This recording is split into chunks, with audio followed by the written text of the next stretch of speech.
Okay, before I actually start looking at any charts, the first thing I usually do is look at the DXY. The DXY stands for the dollar index, for those of you that don't know.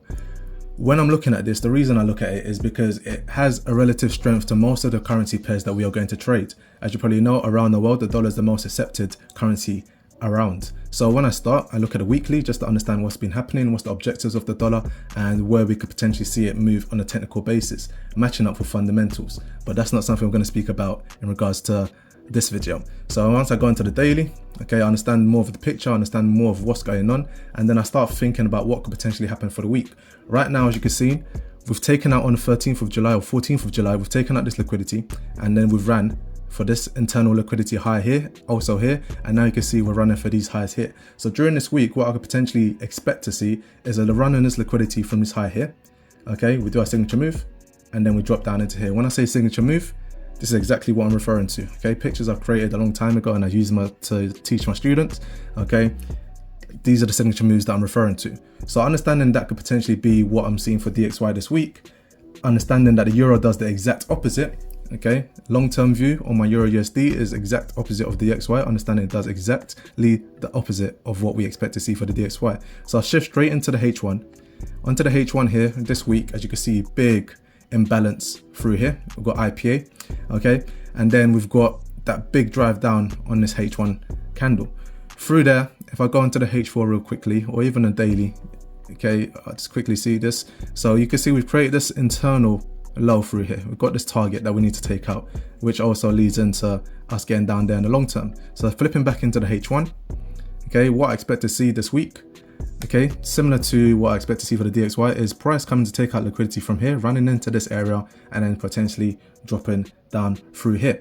How this plays out, we'll wait to see how the market opens. We either get this primary move, which I like, which is a liquidity wipe on here, and then we get our signature entry through here, okay, which will be this picture right here, where we get our signature entry, and then we move up.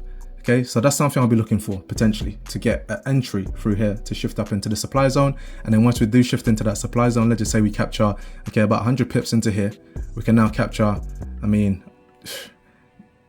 capture about 380 pips into there in the next coming weeks. Okay, if that does go to plan, that's what I'll be expecting. Okay, similar to GBPUSD. Okay, on a H4, okay, very similar to what I expect for EURUSD. On a H4, again, we've got this H2/H4 candle that we shifted from. Okay, and I'll shift into the H2 so you can see this candle very clearly. I like to capture solid bodied candles. Okay, so this is a solid body candle, we get the engulfing, and then we shift from there, breaking this minor structure. So again, similar to EURUSD, I'll be expecting some kind of move to balance in around here, do our signature move, shift up into here, and then that's where I'll be looking to capture my sales from, shifting down into this H4 demand area.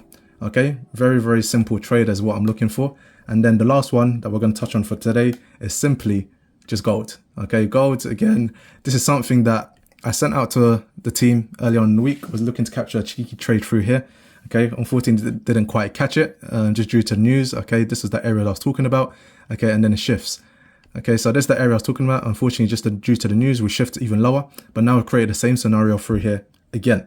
So looking at that, again, we've created that same scenario that we see on EURUSD. Hopefully drop into here.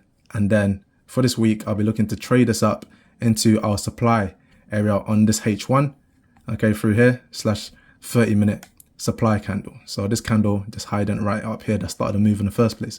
How I come to these conclusions is through just understanding the market structure, understanding our cycles, understanding the fibs, putting it all together, and then you make trades just like this.